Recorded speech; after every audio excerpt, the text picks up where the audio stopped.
Good morning students, how are you. कैसे हैं आप सब। लास्ट वीडियो में हमने आपसे डिस्कस किया था 9th क्लास के चैप्टर नंबर फर्स्ट के बारे में कि हमारे चारों ओर के जो पदार्थ होते हैं उनके बारे में डिस्कस किया था। पदार्थ की अवस्थाओं के बारे में डिस्कस किया था, solid, liquid, gas, plasma, BEC के बारे में डिस्कस किया था। आज की वीडियो में हम आपसे डिस्कस करेंगे चैप्टर नंबर सेकंड के बारे में, जिसका नाम है कि क्या हमारे आसपास के पदार्थ शुद्ध हैं या अशुद्ध हैं। और का नाम क्या है, चैप्टर नंबर सेकंड, क्या हमारे आसपास के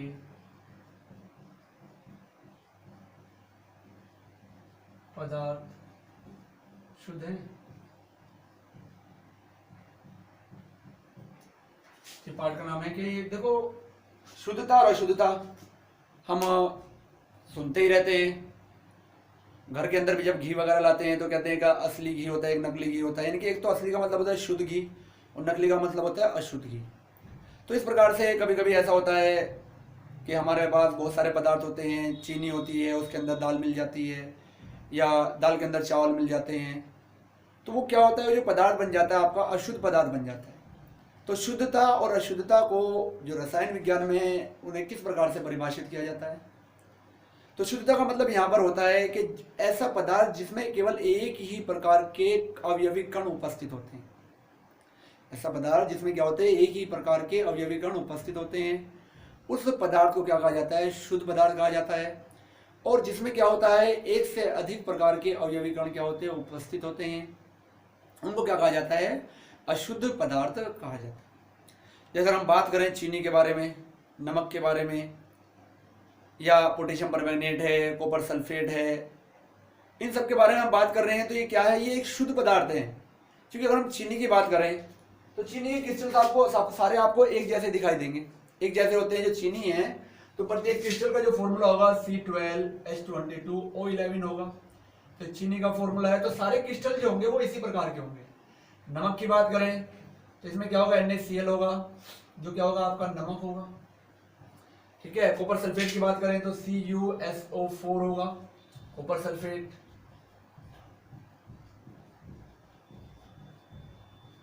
बात करें आगे हम किसकी, पोटेशियम परमैंगनेट KMnO4, ये क्या आपका पोटेशियम परमैंगनेट। ठीक है। तो इस प्रकार से जो हमारे पास क्या होते हैं, जो जिस पदार्थ होते हैं जिनमें एक ही प्रकार के क्या होते हैं, अवयवी कण उपस्थित होते हैं, उन पदार्थों को क्या कहा जाता है, शुद्ध पदार्थ कहा जाता है। और जिसमें एक से अधिक क्या होते हैं, अवयवी कण क्या होते हैं, उपस्थित होते हैं, तो उन पदार्थों को क्या कहेंगे, हम अशुद्ध कहेंगे। जैसे हमने क्या किया, चीनी को और नमक को एक साथ मिला दिया, तो दोनों का क्या हुआ, अब दोनों अशुद्ध हो गए। ना तो चीनी शुद्ध रही और ना ही नमक शुद्ध रहा, दोनों का मिक्सचर हो गया, मिश्रण बन गया। ऐसे हमने इन दोनों को मिला दिया, कॉपर सल्फेट को, KMnO4 को, तो अब यहाँ पर क्या बन गया, ये अशुद्ध हो गए। तो शुद्ध पदार्थ उसे कहा जाएगा जिसमें क्या होते हैं, केवल एक ही प्रकार के अवयवी कण जो होते हैं वो उपस्थित होते हैं। ऐसे पदार्थों को क्या कहा जाता है, शुद्ध पदार्थ कहा जाता है। और जब एक से अधिक प्रकार के क्या होते हैं, अवयवी कण क्या हो जाते हैं, उपस्थित हो जाते हैं, तो उन्हें क्या कहा जाता है, अशुद्ध पदार्थ कहा जाता है। ठीक है। चलिए हम बात करते हैं अब चैप्टर में जो आपके टॉपिक दिए गए हैं। तो पहला टॉपिक जो है इसके अंदर वो दिया गया है मिश्रण।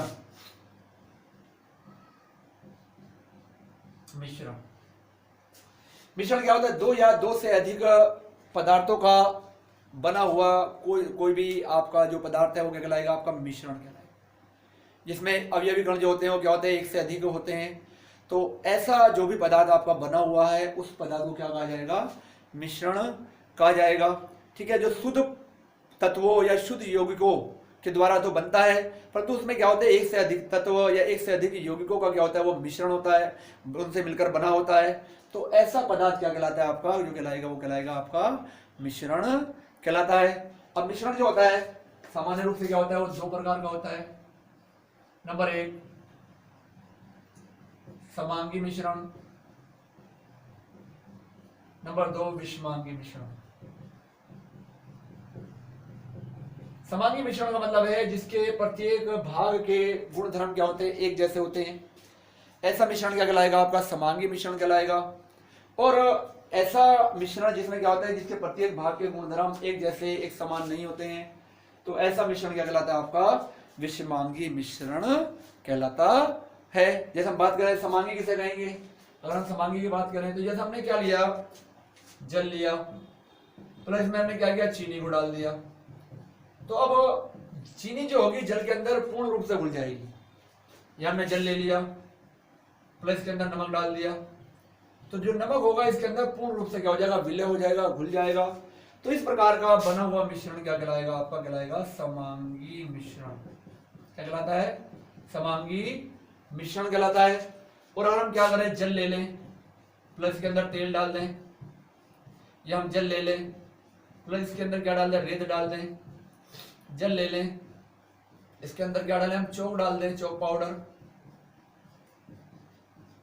तो ये सारे के सारे जो है आपके क्या कहलाएंगे, विषमांगी मिश्रण के प्रकार कहलाएंगे।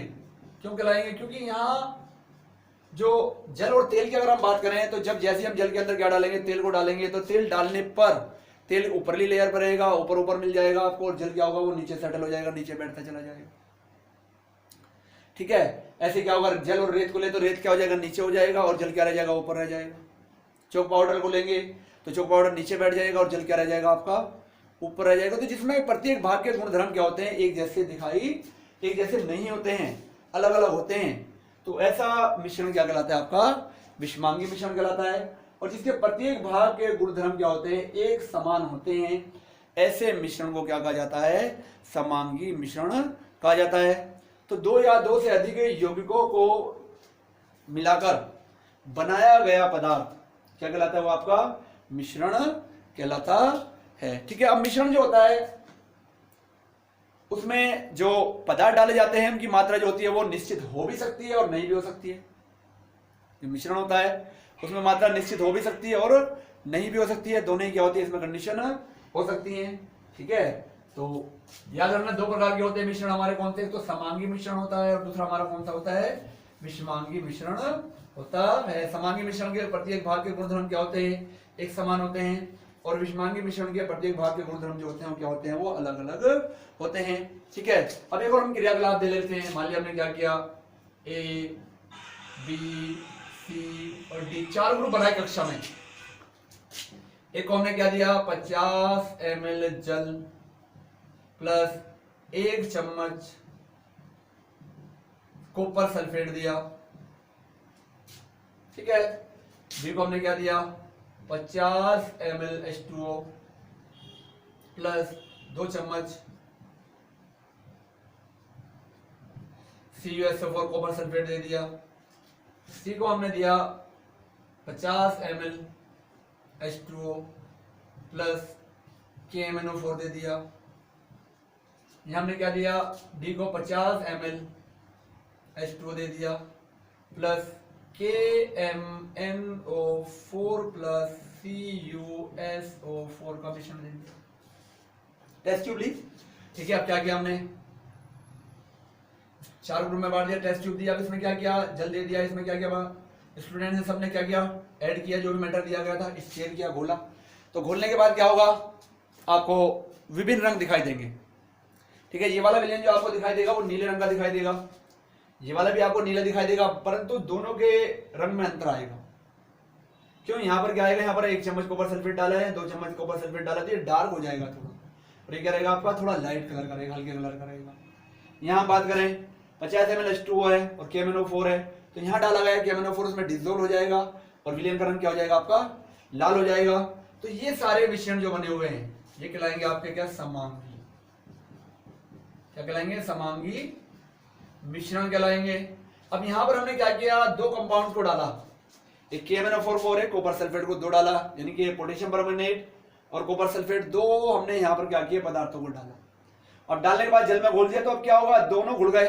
तो घुलने के बाद क्या होगा, दोनों अपने अपने गुणों को क्या करेंगे, प्रदर्शित करेंगे। ये लाल कलर रंग का होता है, ये ब्लू कलर का होता है, तो दोनों अपने अपने गुणों को प्रदर्शित करेंगे। तो यहाँ ये जो मिश्रण हमारा प्राप्त होगा हमें, ये मिश्रण आपका कहलाएगा विषमांगी, क्योंकि इसके प्रत्येक भाग के गुणधर्म जो होते हैं वो क्या होते हैं, वो एक समान नहीं होते हैं। ठीक है, जिसके एक समान गुणधर्म होंगे वो कहलाएगा आपका समांगी मिश्रण, और जिसके क्या होते हैं अलग अलग होते हैं वो क्या कहलाता है आपका विषमांगी मिश्रण कहलाता है। तो जैसे आप पीतल की बात करें तो पीतल भी क्या होता है तांबे का और जस्ते का मिश्रण होता है। जो पीतल होता है जब यूज करते हैं पीतल तांबा प्लस जस्ता दोनों का एक प्रकार का बना हुआ क्या होता है समांगी मिश्रण होता है। कैसा होता है समांगी मिश्रण होता है। तो इसके आधार पर मतलब क्या कर सकते हैं हम मिश्र धातुओं का भी क्या कर सकते हैं निर्माण कर सकते हैं। ठीक है तो पीतल क्या एक प्रकार का मिश्र धातु है जिसमें क्या डाला गया है तांबा प्लस जस्ता डाला गया है। अगर हम कांसे की बात करें कांसा भी क्या एक प्रकार की मिश्र धातु है इसमें क्या डाला गया है तांबा प्लस टिन डाला जाता है।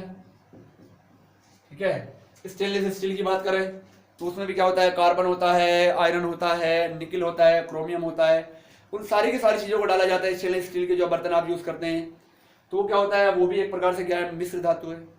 तो ठोस अवस्था में या द्रव अवस्था में कहीं भी हमें क्या मिल सकती है मिश्रण हमें प्राप्त हो सकते हैं। अगर प्रत्येक भाग के यानी प्रत्येक भाग जो उसके गुणधर्म जो है समान अवयव उसके अंदर पाए जा रहे हैं उसके गुणधर्म एक समान आ रहे हैं तो ऐसा मिश्रण क्या कहलाएगा आपका समांगी मिश्रण कहलाएगा। और अगर क्या रहे हैं अलग अलग आ रहे हैं तो क्या कहलाता है वो आपका विषमांगी मिश्रण कहलाता है। तो ये क्या आपका जस्टिफिकेशन है किसमें समांगी मिश्रण और विषमांगी मिश्रण में। इनके समांगी मिश्रण किसे कहा जाता है और विषमांगी मिश्रण किसे कहा जाता है। तो आप अच्छे से क्या हो गए हम क्लियर हो गया होगा आपको। ठीक है अब हम आगे बात कर लेते हैं थोड़ी सी और विलयन के बारे में कि विलयन क्या होता है। विलयन भी दो या दो से अधिक पदार्थों का या अवयवों का क्या होता है एक प्रकार का मिश्रण होता है। विलयन की हम बात करें अगर ठीक है तो विलयन क्या होता है दो या दो से अधिक पदार्थों का समांगी मिश्रण। समांगी के में क्या होता है समांगी मिश्रण क्या कहलाता है आपका विलयन कहलाता है। समांगी मिश्रण विलयन कहलाता है। ठीक है समांगी होता है विषमांगी नहीं होता है। अब उसके अंदर उपस्थित अवयवों के आधार पर मिश्रण जो होता है वो सॉरी विलयन जो होता है कई प्रकार का हो सकता है। ठीक है क्या हो सकता है द्विअंगी हो सकता है इनके जिसके दो भाग हैं दो अवयवों से मिलकर बना है। त्रिअंगी हो सकता है इनके जिसके क्या है तीन भाग है तीन अवयवों से मिला है। बहुअंगी हो सकता है इनके जिसमें क्या है बहुत सारे पदार्थ क्या है डाले गए हैं। तो इस प्रकार से द्विअंगी त्रिअंगी या बहुअंगी क्या हो सकता है मिश्रण हो सकता है सॉरी विलयन हो सकता है। अब विलयन जो होता है उसके अंदर दो चीजें होती है एक तो क्या होता है विलय प्लस विलायक। याद रखना क्या होता है एक तो विलय होता है एक विलायक होता है दोनों मिलकर क्या बनाते हैं यहाँ पर विलयन बनाते हैं। क्या बनाते हैं विलयन बना लेते हैं। तो दो या दो से अधिक पदार्थों का बना हुआ समांगी मिश्रण क्या कहलाता है आपका विलयन कहलाता है। द्विअंगी त्रिअंगी बहुअंगी प्रकार का हो सकता है। एक विलय होगा एक विलायक होगा और विलयन बन जाएगा। विलय कौन होगा जो घुल रहा है घुलने वाला विलय होगा घोलने वाला विलायक होगा। तो घुलने वाला जैसे हमारे पास क्या हमने ले लिया नमक घोलने वाला क्या ले लिया हमने जल। तो क्या होगा आपका विलायक होगा और ये क्या होगा आपका विलय यानी कि जल के अंदर हमने क्या डाला चीनी डाल दी। ठीक है तो ये क्या होगा जो घुल रहा है वो क्या होगा आपका विलय होगा और जो घोल रहा है वो क्या होता है आपका विलायक होता है। ठीक है फिर विलयन जो होता है विलयन भी बहुत सारे प्रकार का होता है। विलयन के प्रकार बहुत सारे होते हैं। ठीक है विलयन के प्रकार की अगर हम बात करें विलयन के प्रकार फर्स्ट इज तनु विलयन सेकंड इज सांद्र विलयन थर्ड इज संतृप्त विलयन फोर्थ इज असंतृप्त विलयन फिफ्थ इज अति संतृप्त विलयन सिक्स इज जलीय विलयन सेवेंथ इज अजलीय विलयन। ठीक है तो ये विलयन बहुत सारे प्रकार के होते हैं। ठीक है तनु विलयन में क्या होता है विलय अल्प मात्रा में विलायक अधिक मात्रा में होगा। शांत विलयन में क्या होता है, जो आपका शुद्ध होता है, विलय क्या होता है, विलय जो होता है वो नेग्लिजिबल होता है, बहुत ना के बराबर होता है। तो पूरा का पूरा क्या होता है, मतलब आपका जो विलायक होता है सॉरी इसमें नहीं होता है, पूरा का पूरा क्या होता है, विलयी पदार्थ होता है, उसी से बना हुआ होता है। तो इसके अंदर विलायक जो होता है, जो हमारा शांत विलयन होता है, इसके अंदर लगभग ना के बराबर होता है। संतृप्त विलयन का मतलब है, जैसे हमने क्या किया, 100 ग्राम H2O है, इसमें मैक्सिमम 36 ग्राम ऑफ NaCl नमक घोल सकते हैं, इससे ज्यादा नहीं घुलेगा 100 ग्राम में, ट्राई करके देख लेना नॉर्मल टेम्परेचर पर। तो जब हम 100 ग्राम जल में 36 ग्राम नमक को घोल देंगे तो बना हुआ विलयन क्या कहलाएगा, आपका संतृप्त विलयन कहलाएगा। ठीक है, असंतृप्त घोलना कितना था, 36 ग्राम, तो हमने क्या किया, 100 ग्राम तो वाटर ले लिया प्लस 20 ग्राम NaCl डाल दिया, तो ये क्या हो जाएगा आपका, ये हो जाएगा आपका असंतृप्त। ठीक है, अति संतृप्त कैसे बनेगा, जो हमारा संतृप्त विलयन है, जब हम क्या करें, इसका ताप बढ़ा देते हो, तो ताप बढ़ाने पर इसमें 100 ग्राम जल में 36 ग्राम नमक से भी ज्यादा नमक घोला जा सकता है। तो इस प्रकार बना हुआ विलयन क्या कहलाएगा, आपका अति संतृप्त विलयन कहलाएगा। सामान्य उदाहरण आपको बता देते हैं, जो रसगुल्ले होते हैं या जलेबी होती है, उसको आपने खाया होगा, तो उसका जो शीरा बना होता है, जो उसकी चाशनी होती है, उसमें क्या होता है, थोड़े से जल की क्वांटिटी में मैक्सिमम मात्रा में क्या डालते हैं, चीनी को डालते हैं, फिर से क्या करते हैं, भट्टी के ऊपर क्या करते हैं, रखते थे और गर्म करके क्या करते हैं, उसे स्टीयर करते रहते हैं, हिलाते रहते हैं, तो पूरी चीनी क्या होती है, उसे थोड़े से वाटर में क्या हो जाती है, डिसोल्व हो जाती है। तो ये क्या होता है, इस प्रकार का बना हुआ विलयन कहलाएगा आपका क्या, अति संतृप्त विलयन कहलाएगा। ठीक है, जलीय विलयन, जब जल विलायक के रूप में प्रयोग हो रहा है तो इस विलयन को क्या कहा जाएगा, जलीय विलयन कहा जाएगा। अजय विलयन, अजलीय विलयन का मतलब होता है जब जल के अतिरिक्त अन्य पदार्थ, कौन से हो सकते हैं, बेंजीन है, क्लोरोफॉर्म है, ठीक है, एसीटोन है, जब ये सारे के सारे पदार्थ क्या होते हैं, विलायक के रूप में क्या किए जाते हैं, प्रयोग किए जाते हैं, तो इस प्रकार का बना हुआ विलयन क्या कहलाता है, आपका अजलीय विलयन कहलाता है। तो ये क्या है, ये विलयन के कुछ प्रकार हैं। ठीक है, विलयन एक प्रकार से क्या होता है, समांगी मिश्रण ही होता है, द्विअंगी हो सकता है, त्रिअंगी हो सकता है, बहुअंगी हो सकता है। उसके प्रकार हैं तनु विलयन, शांत विलयन, संतृप्त विलयन, असंतृप्त विलयन, अति संतृप्त विलयन, जलीय विलयन और अजलीय विलयन। ठीक है, नेक्स्ट वीडियो में हम आप बाकी चैप्टर के बारे में डिस्कस करेंगे। आज के लिए इतना ही है।